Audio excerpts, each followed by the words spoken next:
Manx Radio's update with Christian Jones.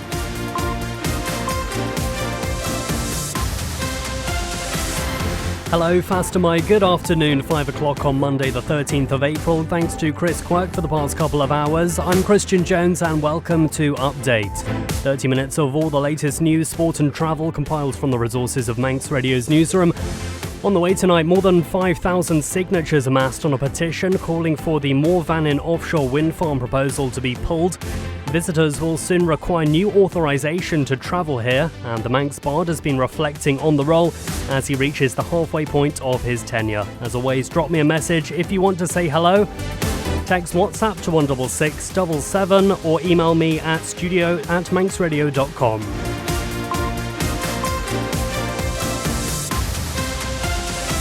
But first, let's get the latest news headlines read by Amy Griffiths. Fastermy, Amy. Fastermy. Some breaking news in the past hour, and Manx Radio understands that bus drivers on the island will be holding a ballot on Wednesday on the latest offer on pay and conditions. Unite the Union have told us they'll recommend their members accept it.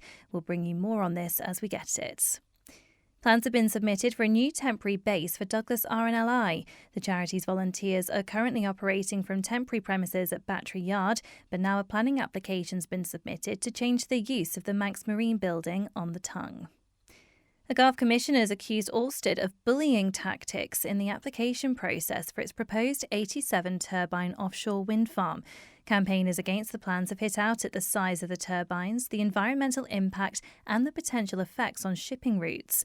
Marinda Farga voiced concern about the amount of resources the company used during a series of recent evidence sessions looking at its plans compared to local representatives. That's upsetting to see that bullying tactics going on. I'm sorry. We're small players, and that's why we've got to have faith in the examining body to uncover every single thing that's going on in this process. Orsted says it completely rejects any suggestions of bullying or bullying tactics made in reference to the project team.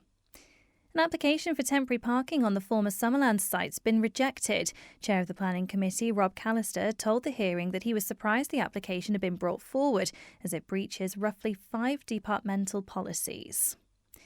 The current Manx Bard says the role's been a huge learning curve. Bradley Chambers is the 11th poet to fill the post and says he's had to adapt to writing at short notice and under pressure. I like pressure, really. I write well under pressure because you know you have to produce something and it has to be something of good enough quality. So I just see it as a challenge and I really enjoy it. Turning to international news now, and the chair of the Southport inquiry says the 2024 attack wouldn't have happened if the killer's parents had reported him to the authorities. Sir Adrian Fulford also found critical failures in information sharing between agencies, along with a repeated tendency to excuse Axel Rudakabana's behaviour. Donald Trump's warning Iranian ships approaching the US blockade of the Strait of Hormuz will be immediately eliminated. It's come into force, although NATO allies, including Britain and France, are refusing to join it. And in tennis, Britain's Jack Draper is out of the Barcelona Open. The player, who only returned to action in February after 6 months out, retired injured in his first-round match against Argentina's Thomas Echeverry. Those are your headlines. I'll be back with the news in full at 6. Amy, thank you very much. Guramiad, let's take a look at the weather now, brought to you by Manx Glass and Glazing. Sunny this evening, then clear at first overnight before cloudier conditions arrive towards dawn. Tomorrow will be a cloudy day. Outbreaks of rain and drizzle soon developing, although those tending to be rather patchy in nature, and a maximum temperature of 12 degrees Celsius. If you're looking for supply-only double or triple glazed units, make sure you visit the Manx Glass and Glazing showroom on the Stugborough Trading Estate or call 674 573. You're listening to the Isle of Man's quintessential daily news and current affairs roundup. Update on Manx Radio. 4 minutes past 5, let's bring you some more on what we just heard in the news. An undemocratic process, bullying tactics and the risk of similar developments could follow along other parts of the island's coasts. Those are just some of the concerns a group campaigning against proposals for an offshore wind farm have highlighted in an interview with Manx Radio. This group is called No Offshore Turbines for Isle of Man. It's gained more than 5,000 signatures on a petition against Ørsted's Mooir Vannin project, which is currently subject to an examination process before being considered by the Council of Ministers later this year. Now, the group stresses it's not against renewable energy and recognises the need to move away from fossil fuels, but believes the 87 turbine development is the wrong option for the island. Here's Ian Strafford from Laxey and Garth resident Georgina O'Sullivan. They've been discussing their concerns with Manx Radio's political correspondent Phil Gaughan. It's really difficult because, just to give you an indication, some MHKs have written back to me and said, it would have been great if you'd told me all these issues before the planning application went in. To be really honest, that makes me quite angry because I've put in an awful hundreds of hours of work to understand and could only understand once the planning application documents were available. And my question is why have MHKs not done that work themselves? Why have they not had that debate? Why are members of the public having to try and find and wade their way through thousands of pages of documents to try and assimilate what's actually happening and what the issues are? Gina, I imagine that in the absence of being able to engage with your politicians, that gives you added impetus for the creation of your group. Absolutely. It's a strange motivator to be absolutely out of the picture in terms of being able to talk to any of our representatives, but trying to wade, as Ian said, wade through thousands and thousands of documents to distill that down into some bullet points that the people who know nothing can actually start to understand. And it's been an eye-opener and frustrating, and we get angry. And there's a base of that group now, those 5,000 petitioners and the 2,000 followers who are, ready to march in the streets. But we need to do this in a practical and a logical way. And so we do have some strategies that we will be employing to try and move this forward in the light of the fact that we feel we've been shut down. From a grassroots residents' point of view, this is a complete failure.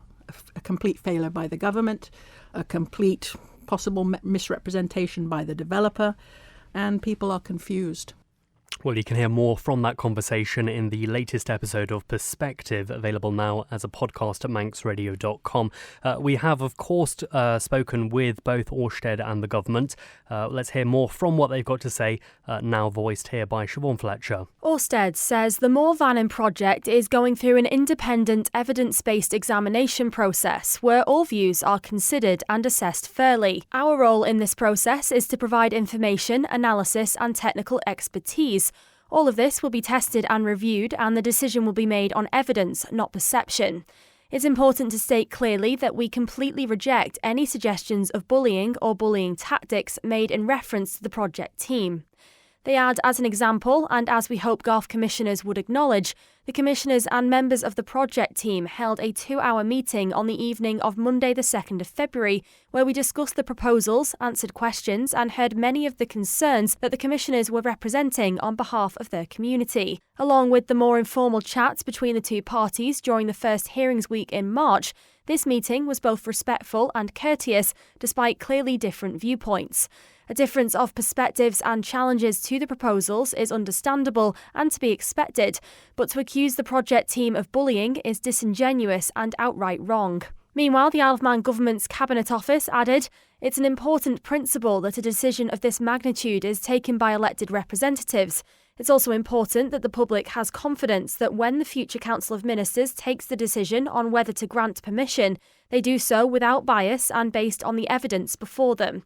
For this reason, MHKs or anyone who may be future decision makers on a marine infrastructure application can comment generally or about the facts of the application, but not its merits or otherwise, if they are to avoid a conflict of interest and be recused from the decision." You're listening to the Isle of Man's quintessential daily news and current affairs roundup. Update on Manx Radio. 9 minutes past 5, and from Thursday the 23rd of April, so 10 days' time, people travelling to the Isle of Man for visits of up to 6 months and don't hold a valid visa will require an ETA, an electronic travel authorisation. It's linked to your passport, costs roughly £20 and lasts up to 2 years. They have been a requirement for travel to the UK from outside the common travel area since the 25th of February, and the Isle of Man scheme effectively mirrors that of the UK. But what's the point of them, I hear you ask? Well, the Treasury has responsibility for immigration. Chris Thomas is the Minister. An electronic travel authorisation, broadly speaking, is a requirement for all non-visa nationals, with some exceptions, who are coming predominantly to this part of the world, the CTA area, and say that they're coming, the TT for instance. Certain types of people will need one of these to get in. And what will happen on the 23rd of April is that the enforcement will happen. We've opened applications for an ETA, £20, children need them. So if you're a British or Irish citizen, the ETA system does not apply to you. If you hold an existing immigration permission, a visa, for instance, and have permission to live, work or study in the common travel area, which is Ireland, the UK, Jersey, Guernsey, Isle of Man, it does not apply to you. If you're travelling between the Isle of Man, UK, Jersey and Guernsey, it does not apply to you. It only applies for individuals of certain nationalities, which a full list can be found online on the very helpful webpage that the Treasury immigration people have put together, giving you permission to travel. It's not a visa, it's not a substitute for getting a visa. You've got to have the right to permission place, but it's a necessary instrument to give you permission to travel. What does the ETA replace? What did we have before this went digital, as it were? So this is the era of ETAs. People who've been to New Zealand from the Isle of Man will have noticed there's now an ETA system. A long time before that, there was a system into the United States. It's a new system that's coming into place in the world. And so basically, there was once a time, 100 years ago, where a little passport was looked at by a sleepy officer. It was absolutely lovely to see it. His Excellency, the Lieutenant Governor, demanded the admission of the person. It's different now. There's all sorts of databases that are interrogated, and this is a new system that's getting more and more prevalent in the world. This is something that the United Kingdom's brought in. It's a United Kingdom system. The United Kingdom are administering it for us, but as part of the common travel area, Jersey, Guernsey and the Isle of Man have to join in the system, and it's a good thing. Chris Thomas there, the Treasury Minister. Now, a businessman on the island claims to have found a solution to two social problems. Called Porchlight, it's been described as the answer to the loneliness epidemic and the housing crisis by its founder, Jamie Stott. It offers services for lodging, mid-term letting and an intergenerational home share scheme which pairs elderly residents who have a spare room with a younger person needing affordable housing accommodation. However, it comes with an agreement whereby the sharer has to contribute around 10 hours of help, such as housework, for the homeowner. Jamie has been speaking to Darren Timpson. The idea is that it helps both parties. It helps the younger professionals with their independence. It helps them financially to save for a deposit for a house perhaps or studies. It also helps the elderly person age in place. So aging in place is a thing that's quite important to a lot of people. No one particularly wants to move out of the place that they've called home for the last 40, 50, 60 years, whereas sometimes people's hands are forced a little bit in terms of they live on their own. They might have a few mobility issues or struggle with day-to-day life, so costly residential care then becomes almost the only option. And I mean, within that then, so have you spoken to younger people, have you spoken to older people and kind of gotten a bit of a feel about their opinions on that then, I guess? I think that particular model might take a bit of time, I think, to introduce here. So whilst the Isle of Man's a great place to live and work, I think it's important for individuals as well as businesses to look outwards sometimes from time to time. So whilst this model is new to the island and fairly new to the UK, if you look to parts of Scandinavia or further afield, the idea is fairly commonplace in lots of communities there. So it's trying to bring a little bit of Scandinavia back into the Isle of Man and hopefully changing a few things along the way. 14 minutes past 5. We'll have the travel in just a moment, but halfway through his tenure, the current Manx Bard says it's been a learning curve getting used to writing requests.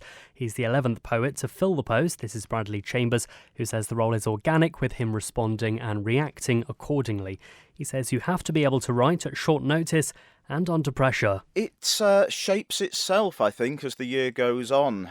So people approach with requests, and that really determines what I write about, what I do, what events I attend. So it's very organic. You never know what's going to come next, really, and you respond and react accordingly. And so has it affected, do you think, your writing style? Well, you have to be able to write at short notice. So writing under pressure is a skill if I didn't have before. I certainly have now, because sometimes you're not given very much notice at all. But I do my best, and that's the thing. It's a case of trying to write something that really captures the feeling that person or that organisation wants to evoke, and just doing the best you can with it. But it's very different writing for other people, for other reasons, for other themes, rather than just writing for myself because I want to write a poem. Yeah, exactly. And are you the sort of person who sort of thrives with a deadline, or is it a case of, oh my God, deadline coming up? Well, no, luckily I like pressure, really. I write well under pressure because you know you have to produce something, and it has to be something of good enough quality. So I just see it as a challenge, and I really enjoy it. Manx Radio Travel, serviced by Quayside Tyres. Well, we'll start on the roads. The mountain road is closed from the Ramsey hairpin to the Craignab Bar. That closure in place 24 hours a day until no later than 3:30 on Friday afternoon. And the closure is for a selection of works to be undertaken. The section of the road between the Bungalow Bridge and Victory Cafe will be open at times to provide access to Victory Cafe, Snaefell Summit Cafe and the Mountain Railway from Sulbury and the Tholterwool Road. The Craignab Bar pub will be accessible from Hilbury and the Craignab Bar back road. Elsewhere in Cuegg, temporary lights at the bottom of Cuegg Hill near the railway bridge. Over in Braddon, temporary lights on Braddon Road, just up from Braddon Bridge. In St Mark's, we've got temporary lights on the Bride Road, English, the junction with the Garth Road, and in Castletown, temporary lights on Douglas Road between King William's College and the airport. Down at the steam packet, no issues to report there, so we'll have a look at the airport. And on the arrivals board, I am seeing the 5:45 Loganair from Manchester. That's delayed until 20 to 7, so that's one to be aware of. On the departures board, the 6:25 Loganair to Liverpool, that's delayed by about 35 minutes or so at 7 o'clock. And also the 7:05 EasyJet to Gatwick, that's not going to be getting on the runway until at least 7:35. The air conditioning experts, Quayside Tyres and Service Centre. Get more with Quayside 664417. Head to Quayside Tyres and Service Centre on South Quay Industrial Estate. Hello, this is Andy Wint, and Rob Callister, MHK's next on Man in Line amongst other positions. He's currently political member for the Cabinet Office on the Select Committee on Poverty and is in the hot seat as chair of the Planning Committee. He topped the polls in Onken in 2016 and 2021. So what does he have to say about the Isle of Man's future? That's your future. Call Man in Line answer phone on 682-631 or talk directly to Rob Callister, MHK, on Man in Line this Wednesday at midday on smart devices, on air, online, on Manx Radio. You're listening to the Isle of Man's quintessential daily news and current affairs roundup. Update on Manx Radio. 18 minutes past 5, an application for temporary parking on the former Summerland site has been rejected. The Department of Infrastructure believed if approved, it would benefit commuters who could walk or cycle into work, visitors using the horse trams and people using local businesses. Well, with more details, here is local democracy reporter Emma Draper. Chair of the Planning Committee Rob Callister told the hearing that he was surprised the application had been brought forward, as it breaches roughly 5 departmental policies. He added that if an organisation wants to develop the site, then proposals need to be permanent and in line with the recommendations in the area plan for the East. The application was for 32 spaces, a decrease from the previously approved scheme in 2019, which was for 58. This application also had a provision for 2 disabled parking spaces and would only last for 18 months. There was also a provision for a daily inspection to ensure vehicles had not been abandoned. However, committee member Matthew Warren said he felt it was quite insensitive and he would only support a development if a proper plan was put forward. A number of reasons for a refusal were listed by the planning department, including its potential to reduce the overall development size of the Summerland site, and use as a temporary car park could have a detrimental impact upon any future developments. It also goes against a Council of Ministers policy, as well as failing to meet the land use and designation under the area plan for the east. That's the local democracy reporter Emma Draper with that report. Well, we'll stay with planning because plans have been submitted for a new temporary base for Douglas RNLI. Its future has been in doubt in recent years, as Amy Griffiths reports. The charity started looking for a site to relocate the existing boathouse to in 2013. Plans to renovate the current building were put forward in 2016, but they weren't progressed.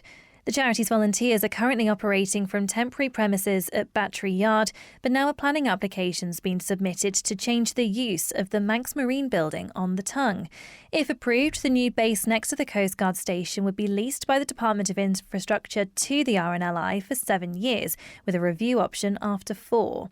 The plans hope to improve welfare facilities for the volunteer crew, including changing rooms, a workshop, office space and a crew area. The slipway at the former station hasn't been used since 2018, and the lifeboat now launches from the liner berth within the harbour, an arrangement which will continue. The RNLI's lease on the former slipway station has now expired, and the site's been handed back to the Isle of Man government, and its future will be determined soon. Sam Holliday, who is the interim head of Regional Wales West and the Isle of Man RNLI, says our volunteer crew deserve facilities that meet modern standards. This move would deliver a significantly improved lifeboat station, giving our people a stronger base from which to continue saving lives at sea, as they've done for more than 200 years. Subject to the necessary approvals, the RNLI is committed to prioritising this project and enabling the crew to operate from the new facility as soon as realistically possible. We're grateful to the Isle of Man government for their continued support and working with us to make this possible. Meanwhile, Michael MacDonald is the Ports Manager or Harbour Master at the Department of Infrastructure, and he says that the RNLI plays a vital role in maritime safety around the Isle of Man. We're pleased to support this temporary solution while discussions continue about the long-term future of lifeboat provision in Douglas. Amy Griffiths there with that report. Now, we've been following this story here at Manx Radio for a while now. We're pleased to say that over the weekend, the iconic Swiss chalet in Glen Helen was brought back to life. The Isle of Man farm shop, lodge and bistro is now open, bringing together some of the island's best farmers, fishers, growers and makers all under one roof. Well, the man behind the venture is Matt Harrison. He's been catching up with Kiri, who asked him what the best part has been so far. I think it's the people. I think genuinely, the product is fantastic and I adore it, but the people have come in and the things they've been saying, and I hear them walking out of the shop saying they've come in and they've gone, oh, actually that's really nice and we're going to come back, and there's a really good mix of product and it's at a decent price. We're not overcharging. Our pricing's the same as anywhere else on the island, because that's a thing for me. I don't like being overpriced. Everybody's just having a nice time, and that's just a nice thing. And there's more to add to this. Obviously now we've got the suppliers in, the fridges are full, the shelves look amazing. What else is to come? Oh, I've barely started. I don't stop, as you'll see from all of the other Facebook videos and everything else we've done with yourselves. I don't stop. We've got cinema nights coming. We've got butchery nights coming. We've got celebrity chefs coming. We've got Brian and Michael are doing the glamping pods coming. It's not going to stop. It's so exciting. Well done. Congratulations. And now you can rest a little. Well, I'm hoping to go to sleep for about a week, but thank you. That's Manx Radio's Kiri Kermode from the Countryside programme. Now, how much do you know about the work of scrutineers at motorsports events? Well, the Chief Technical Officer for the TT and MGP, Trevor Denning, says far from wanting to find issues with machines and riders, they really want to make sure riders can compete safely.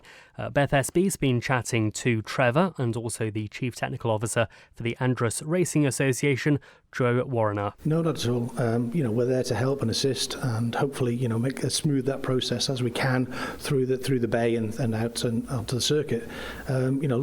People think we're there, just trying to catch things out. It's not the case. Literally, we are not the fun police. We're there. We want to see racing. We want to see safe racing. We want to see racing that's competitive served and compliance with the regulations. We can be the face for the riders as well, between the officials that they don't see, particularly like at the Southern 100, for example, where the officials on race day are up at what we term the bus. It's not the bus anymore, but the building on the start line, and then you've got Rachel and George down at the hut, but right where their bikes are, where they're camping, where they're likely to have a problem, it's us. So, we hope that we're a very friendly team. We've worked hard to get that message across, that we're here to help you race. We're the people that they come to for help. And I guess open to answering questions when people first arrive as well. Yeah, definitely. We have involvement with the newcomers weekends. We also do at the Manx Grand Prix before their first practice. We'll go and check all the newcomers' bikes for them. So when they come to their first official session at scrutineering, they know their bike's going to pass. And if people have got questions, maybe riders, teams beforehand, where would be the best place for them to go? Well, the first point of call really is either the deputy or the chief of that meeting. Obviously, each meeting does have slightly different regulations depending on what the classes that are being run. But, the chief technical officer should be able to answer those questions. Get the full story. Tune in to Manx Radio's newscast for in-depth interviews behind the headlines. Find the newscast now at manxradio.com or your usual podcast provider. Okay, well, let's stay with sport, and we can now bring you Darren Timpson.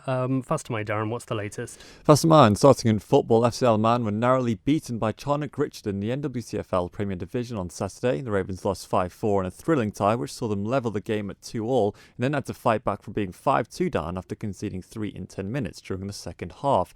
Their penultimate game of the season is against Barnoldswick Town tomorrow night. Kick-off is at 7:45pm at the Silent Night Stadium. Locally, Peel have closed the gap on Canada Life League leaders Corinthians after beating St Mary's on Saturday. However, it wasn't without its nerves though, as the Westerners went in at the break 2-1 down, but eventually ran out 5-3 winners. It means they're now 2 points behind the Whites with 2 games in hand, as the Bella Fletcher side were on a rest week. Elsewhere, Doggers Old Boys needed a victory over St John's on Saturday to keep their hopes of staying in the division alive. However, they were beaten 7-3 on the day and could become the first side to be relegated if Braddon secure a point or more next weekend. In the Odden and Drogheda Division 2, Colby have moved 13 points clear of their nearest challengers at the top of the table after a win over Maloo. Meanwhile, the race for what could be the final promotion spot is heating up as Rycup secured an all-important 3-point victory over second-place Castletown. 8 points separate second and fifth, with Castletown and Rycup both having played 20 games, third-place Moran having played 4 games less, and Pulrose in fifth having 2 games in hand. On to Sunday in the Canada Life Women's Premier League. Peel have maintained their 3-point lead over Corinthians at the top of the division. Both teams put in dominant displays yesterday. The Westerners put 9 goals past Douglas Royal, while the Whites beat Onken 5-0. Those two will meet in what could be a title decider next weekend. And in rugby, Douglas have secured a playoff spot in the Regional 2 Northwest despite losing. They were heavily beaten 50-3 by North Riversdale on Saturday. They needed results to go their way, and they did, as Burnage lost 25-15 away at Sandbach, which means that Douglas claimed the final place in the playoffs. Darren, thank you very much. Guru Mayad. Well, that is it for Update this evening. Thanks very much to newsreader Amy Griffiths. Up next, Phil Gaughan has Agenda, Chris Kinley's greatest hits after that. Ian Cottier is here from 9 o'clock with Time for Brass. And then, of course, Dave Moore in the hot seat from 10 o'clock with After Hours.